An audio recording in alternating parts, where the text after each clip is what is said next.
آج انشاءاللہ تعالی ہم سورۃ المائدہ کی آیت نمبر 8 سے لے کر 11 تک پڑھتے ہیں اور ان کو سمجھنے کی کوشش کرتے ہیں۔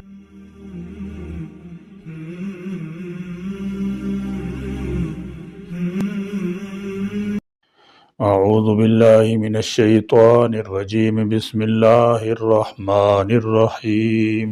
یا ایہا الذین آمنوا کونوا قوامین للہ شہداء بالقسط ولا یجرمنکم شنآن قوم علی الا تعدلوا اعدلوا هو اقرب للتقوى واتقوا اللہ ان اللہ خبیر بما تعملون۔ وعد اللہ الذین آمنوا وعملوا الصالحات لهم مغفرۃ واجر عظیم، والذین کفروا وکذبوا بآیاتنا اولئک اصحاب الجحیم۔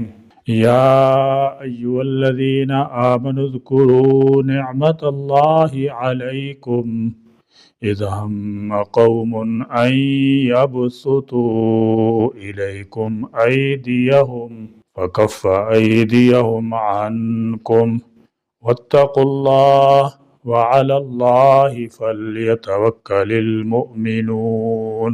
یا ایہا الذین، اے لوگو جو آمنو ایمان لائے ہو، کونو تم ہو جو قوامین قائم رہنے والے حق پر، للہ اللہ کے لیے، شہداء گواہی دینے والے۔ جب بھی زندگی میں کبھی گواہی دینے کا موقع آئے تو صرف یہ سوچو کہ اللہ کے ڈر سے یا اس کے حکم سے سچی گواہی دینی ہے۔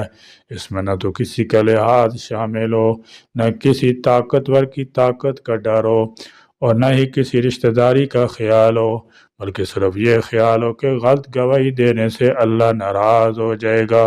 بالقسط، انصاف کے ساتھ، ولا یجرمنکم، اور نہ آمادہ کرے تمہیں، شنآن، دشمنی۔ انسان کو انصاف کی راہ سے ہٹانے والی دو چیزیں ہوتی ہیں، کسی سے محبت و تعلق یا کسی سے نفرت و عداوت۔ محبت تعلق کی بنا پر ناانصافی کو منع فرمایا گیا ہے، اور یہاں عداوت نفرت کی بنا پر ناانصافی کو۔ اسلام کا نظام عدل کس قدر صاف اور ستھرا ہے کہ اس میں نیک و بد، فرما بردار و نافرمان، مسلمان و غیر مسلم، اور اپنے اور بیگانے کا کوئی فرق نہیں۔ انصاف ہر ایک کے ساتھ ضروری ہے۔ اس میں اللہ تعالیٰ جل شانہ اہل ایمان کو عدل و انصاف قائم کرنے اور حق کے مطابق گواہی دینے کی تاکید فرما رہے ہیں، چاہے اس کی وجہ سے انہیں یا ان کے والدین اور رشتہ داروں کو نقصان ہی اٹھانا پڑے، اس لیے کہ حق سب پر حاکم ہے اور سب پر مقدم ہے۔ قوم، کسی قوم کی، اعلیٰ اس بات پر، اللہ تعدلو کہ نہ تم انصاف کرو، اعدلو تم انصاف کرو، ہوا یہی بات، اقرب زیادہ قریب ہے، للتقوی تقوی کے، واتقوا اللہ اور اللہ سے ڈرو، ان اللہ بے شک اللہ خبیر خوب خبردار ہے۔ اللہ کا ڈر ہر دوستی، دشمنی، رشتہ داری، قرابت داری سے بڑھ کر ہے، اور یہ خوف الہی تقوی کہلاتا ہے۔ اللہ تو ہر پل کی خبر رکھتا ہے۔ جب یہ یقین ہو تو کون ہے جو غلط راستے کی طرف چلے؟ اللہ کا حکم ہے کہ بندہ کسی کی حق تلفی کسی صورت اور کبھی بھی نہ کرے۔ یہ باہمی عزت و احترام اور اخلاق کی پابندی کا ایک بہت بڑا اصول اور ضروری سبق ہے، اور حکم الہی ہے۔ اس کی پابندی خود انسانوں کے لیے مفید ہے، بما اس کے ساتھ جو تعملون تم کرتے ہو۔ اس آیت میں تمام مسلمانوں کو ایک جامع ہدایت دی گئی ہے کہ جس شخص کی حق میں تمہیں گواہی دینا پڑے، گواہی بالکل ٹھیک ٹھاک دیا کرو، خواہ وہ تمہارا دوست ہو یا دشمن، قوم سے تعلق رکھتا ہو یا کسی اور قوم سے، کیونکہ تم میں عدل و انصاف اور تقوی پیدا کرنے والے اسباب میں سے یہ ایک مؤثر ترین سبب ہے۔ اور تمہیں شہادت دیتے وقت ہر لمحہ یہ ملحوظ خاطر رکھنا چاہیے کہ جو کچھ تم کہو گے اللہ تعالیٰ جل شانہ سن رہا ہے، اور جو کچھ تم کرو گے اللہ تعالیٰ جل شانہ سے دیکھ رہا ہے۔ اور بعض مفسرین نے کونوا قوامین للہ شہداء کا یہ مطلب لیا ہے کہ اللہ کے دین کو قائم کرنے والے بن جاؤ، یعنی تم پر یہ فریضہ عائد کیا گیا ہے کہ تم تمام اقوام عالم کو اپنے قول سے بھی اور فعل سے بھی توحید اور احکام و اخلاق کی تعلیم دینے کے لیے ذمہ دار بن جاؤ، جیسا کہ صحابہ کرام رضی اللہ تعالی عنہم نے اس پر عمل کر کے دکھایا۔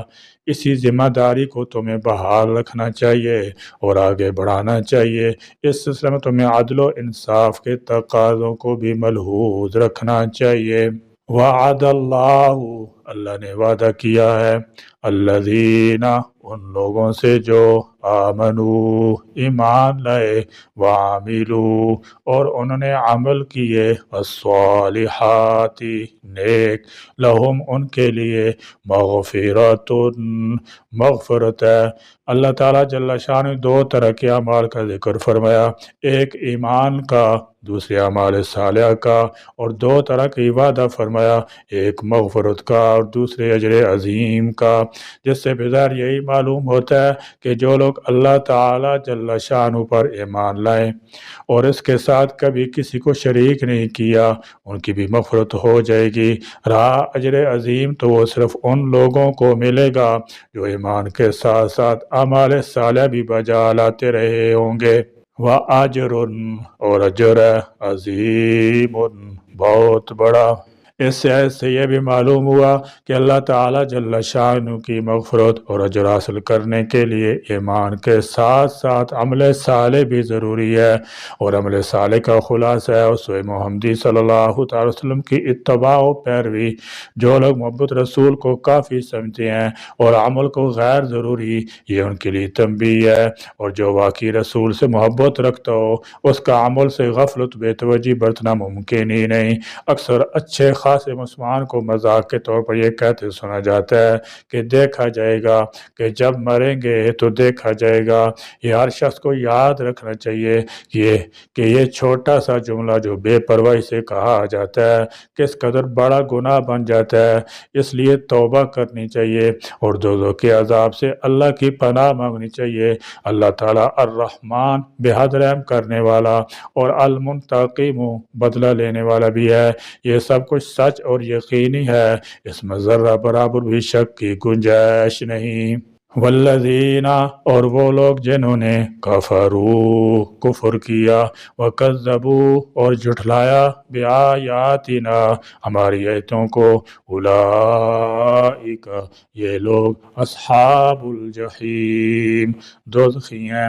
فرمایا والذین کفروا، جن لوگوں نے کفر کا راستہ اختیار کیا، توحید کی بجائے شرک کو اختیار کیا، اخلاص کی بجائے نفاق میں آلودہ ہو گئے، اور اعمال میں خلوص کی بجائے ریاکاری کا عنصر غالب آ گیا۔ اس کے علاوہ کذبوا بآیاتنا، ان لوگوں نے ہماری آیات کو جھٹلایا، یا تو قول سے تکذیب کی، یا پھر مانتے ہوئے بھی عمل نہ کر کے عمل سے تکذیب کی، اور اس طرح منافقین کا شیوہ اختیار کیا۔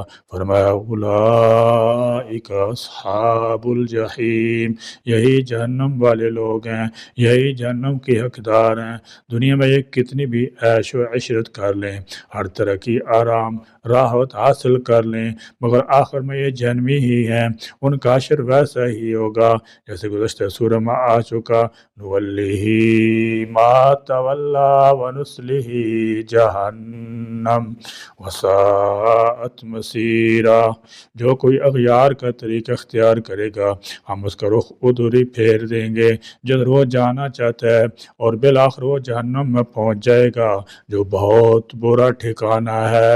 یا ایھا الذین، اے لوگو جو آمنو، ایمان لائو، اذکروا، تم یاد کرو، نعمت اللہ، اللہ کی نعمت، علیکم، جو ہوئی تم پر، اذ ہم، جب ارادہ کیا تھا، قوم، ایک قوم نے، ان یہ کہ یبسطو بڑھیں، الیکم تمہاری طرف، ایدیہم اپنے ہاتھ، فکفا تو اس نے روک دیے، ایدیہم ان کے ہاتھ۔ ایسے کئی واقع ہوئے کہ دشمنان اسلام نے رسول اللہ صلی اللہ تعالی وسلم کے قتل کی سازشیں کی، اور یہ سازشیں اللہ کی نصرت مدد سے ناکام رہیں۔ اسی طرح کا ایک واقعہ یہ ہے کہ ایک بار آپ صلی اللہ تعالی وسلم سفر میں ایک درخت کے نیچے استراحت فرما رہے تھے اور تلوار درخت سے لٹکا رکھی تھی کہ ایک دیہاتی آیا، اس نے اچانک تلوار اپنے قبضے میں لے لی اور کہنے لگا تمہیں مجھ سے کون بچائے گا؟ آپ صلی اللہ تعالی علیہ وسلم نے فرمایا اللہ۔ یہ سنتے ہی اس کے ہاتھ سے تلوار گر گئی۔ اب یہی سوال آپ صلی اللہ تعالی علیہ وسلم نے فرمایا۔ اس نے کہا آپ بہتر گرفتار کرنے والے شخص ہیں، یعنی معاف کرنے کے لیے التجا کرنے لگا۔ آپ صلی اللہ تعالی علیہ وسلم نے معاف فرما دیا۔ بعد مفسرین نے اسی واقعہ کو اس آیت کا شان نزول بتایا ہے، عنکم تم سے، واتقوا اللہ اور اللہ سے ڈرو، وعلی اللہ اور اللہ ہی پر، فلیتوکل پس چاہیے کہ توکل کریں، المؤمنون ایمان والے۔ پہلا احسان تو مسلمانوں پر اللہ تعالیٰ جل شانہ یہ فرمایا کہ انہیں اسلام کی توفیق بخشی، اور اسلام کی بدولت ان کی قبائلی عصبیتوں کا خاتمہ ہوا، لڑائیاں ختم ہوئیں اور آپس میں تم بھائیوں کی طرح زندگی گزارنے لگے۔ دوسرا بڑا احسان یہ تھا کہ حدیبیہ کے مقام پر کافر یہ چاہتے تھے کہ تم پر حملہ آور ہو کر تمہیں صفحہ ہستی سے ناپید کر دیں، لیکن اللہ تعالیٰ جل شانہ نے ایسے حالات پیدا کر دیے کہ وہ اپنا ارادہ پورا نہ کر سکے، جیسا کہ اس حدیث سے واضح ہوتا ہے۔ حدیبیہ کے دن جنگ روکنا اللہ تعالیٰ جل شانہ کا احسان تھا۔ سیدنا انس رضی اللہ تعالیٰ عنہ فرماتے ہیں کہ اہل مکہ کے 80 آدمی مسلح ہو کر تنعیم پہاڑ کی جانب سے رسول اللہ صلی اللہ تعالیٰ علیہ وسلم پر حملہ آور ہوئے۔ وہ یہ چاہتے تھے کہ آپ اور آپ کے اصحاب غافل ہوں گے تو حملہ کر دیں گے۔ آپ نے انہیں پکڑ کر قید کر لیا، پھر انہیں چھوڑ دیا تو اللہ عز و جل نے یہ آیت نازل فرمائی۔ اگرچہ بیان کردہ حدیث سے یہی معلوم ہوتا ہے کہ یہ آیت صلح حدیبیہ یا اسی کے گرد و پیش حالات کے متعلق نازل ہوئی ہے، تاہم دور نبی میں کئی بار ایسے مواقع پیش آتے رہے کہ کبھی کفار مکہ نے جنگ کے ذریعے اور کبھی یہودیوں نے سازشوں کے ذریعے اسلام کو ختم کر دینے کی کوششیں کی، پھر کبھی تو اللہ تعالیٰ جل شانہ نے وہی کے ذریعے مسلمانوں کو دشمن کی سازشوں سے مطلع فرما دیا، اور کبھی حالات ایسے پیدا کر دیے کہ کافروں کو حملہ آور ہونے کی ضرورت ہی نہ ہو سکی۔ فرمایا واتقوا اللہ اللہ سے ڈرو، وعلی اللہ فلیتوکل المؤمنون اور مومنوں کو چاہیے کہ وہ خدا تعالیٰ کی ذات پر ہی بھروسہ رکھیں، بے شک ہتھیار اور دیگر ذرائع استعمال کریں مگر نتائج کے لیے بھروسہ ہمیشہ اللہ ہی پر رکھیں، کیونکہ کسی چیز میں اثر پیدا کرنا اسی کے قبضہ قدرت میں ہے۔